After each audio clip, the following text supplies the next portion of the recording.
Hi friends, welcome to my channel Talapatra Satyalu. నిద్ర నుండి లేవగానే మనం చేసే మొదటి దర్శనం ఏది కావాలి? గడియారం కాదు, మన అరచేతులే. తాళపత్ర సత్యాలు చెప్పిన మాట ఇది. ప్రభాత వేళ కరదర్శనం చేయాలి. ఇది కేవలం ఆచారం కాదు, ఇది భక్తితో నిండిన జీవన రహస్యం. నిద్రలో మన మనసు దేవునికి అతి సమీపంగా ఉంటుంది. అలాంటి పవిత్ర క్షణంలో కన్నులు తెరిచిన వెంటనే మన అరచేతులను చూసి దేవతలను స్మరించటం, ఆ రోజంతా దేవుని కృపను ఆహ్వానించటమే.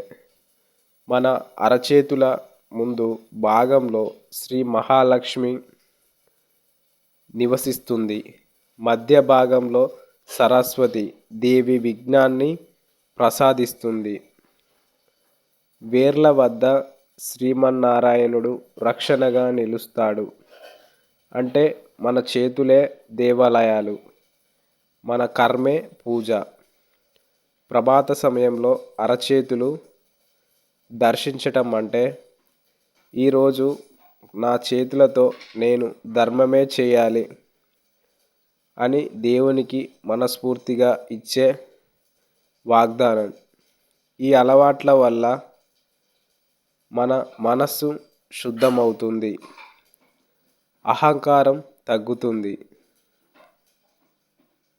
కర్మపై భక్తి పెరుగుతుంది. దేవుణ్ణి దూరంలో వెతకాల్సిన అవసరం లేదు. ఆయన మన చేతుల ద్వారానే మన జీవితం నడిపిస్తాడు. అందుకే శాస్త్రం చెప్తుంది, భగవంతుడిని తలుచుకుని పని మొదలు పెడితే ఆ పని పూజగా మారుతుంది. ఇది తాళపత్ర సత్యం.